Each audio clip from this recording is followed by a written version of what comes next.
우리 집 주변이 침수 위험이 있을 수 있잖아요. 그래서 그렇습니다. 예. 여기 도시 침수 지도라는 게 있더라고요. 그래서 저희가 관련해서 그래픽을 좀 준비를 해봤습니다. 침수 위험 지도를 들여다봤는데 일단 서울시에 있는 상습 침수 구역으로 꼽히는 강남구 사진을 좀 준비를 해봤습니다. 일단 도시 침수 지도라는 거는 비가 많이 오는 상황에서 침수 범위를 좀 예상을 하고 어느 정도로 침수 가능성이 있는지를 표시를 한 거거든요. 교수님, 이거 설명이 좀 필요한 것 같습니다. 작년에 강남 특히 그 서초구에서 피해가 좀 컸습니다. 서초구의 침수 위험 지도를 저희가 그래픽으로 좀 보여드리고 있습니다. 저기 이제 강남역 일대에서 그러니까 강남구와 서초구 일대가 이제 강남역이 저지대 현상이어서 작년에 물이 그쪽으로 모이고 굉장히 큰 피해를 입었던 것으로 보여지는데요. 환경부에서 특히 홍수 통제소라고 하는 곳에서 우리나라의 침수 위험 지도를 작성을 해서 공개를 하고 있습니다. 침수 위험 지도는 두 개인데요. 하천이 범람돼서 생긴 하천 범람 위험 지도하고 도시 침수 위험지도 이렇게 되어 있습니다. 하천 범람 위험지도라고 하는 것은 하천에 물이 넘쳐서 큰 비가 와서 하천으로 모였을 때 그 비가 넘쳤을 때 어느 정도까지 침수가 되고 어느 지점이 침수가 되고 어느 깊이까지 침수되는 것을 나타내 주는 것이 하천 범람 위험지도고요. 도심 침수 위험지도라고 하는 것은 그러니까 도심지는 대부분 이제 하수관에 의해서 물을 빼는 현상이 있는데 이 물이 빠지지 않거나 하수관의 기준이 되는 설계 이상의 비가 왔을 경우에 그런 부분인데 지금 이제 침수지도에 보면은 색깔별로 표시가 되어 있을 거예요. 그래서 다시 한번 보여주시겠습니까?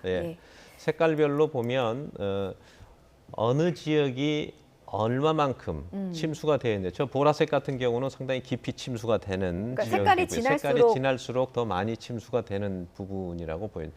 전철역 주변에서 그러니까 저 경우는 이제 저기는 이제 일부만 보여지는데 전체 침수 지도 위험 지도에 들어가 보시면 거기에 어느 지점에 몇 년 빈도, 즉 30년 빈도나 50년 빈도 혹은 100년 빈도인 경우에 침수가 어느 지점에 어느 깊이까지 되어 있는가를 상세하게 나타내지는 그런 지도라고 보여집니다.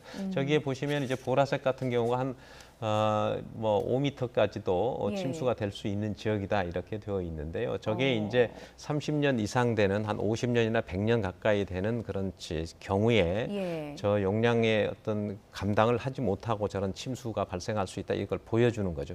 우리 동네 혹은 내 집 주변이 어느 정도 잠길 수 있는가는 도시 침수 위험 지도에 들어가 보시면 알 수 있습니다. 교수님, 근데 저도 오늘 방송 들어오기 전에 사이트를 둘러보고 왔는데 이게 서울시 전체 구가 다 나오는 건 또 아니더라고요.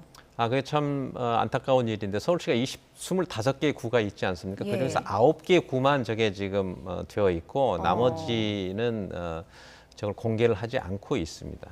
그게 이제 여러 가지 이유가 있겠지만 아직 이제 구축이 안 된 경우도 있고 어떤 경우는 아마 그 지역에 있는 주민들이나 아마 단체장분들이 그 지역의 침수 위험 지도를 나타내면 재산권이라든지 또 어떤 집가에 영향을 줄까 봐 이런 생각을 하고 있는데 사실은 저런 지도가 나타나면은 더 많은 부분들이 투자가 되고 훨씬 더 안전해질 수가 있기 때문에 오히려 더 적극적으로 공개를 하고 적극적으로 더 그 부분들에 대한 대비를 마련하는 게 훨씬 더 중요한 일이라고 보여집니다.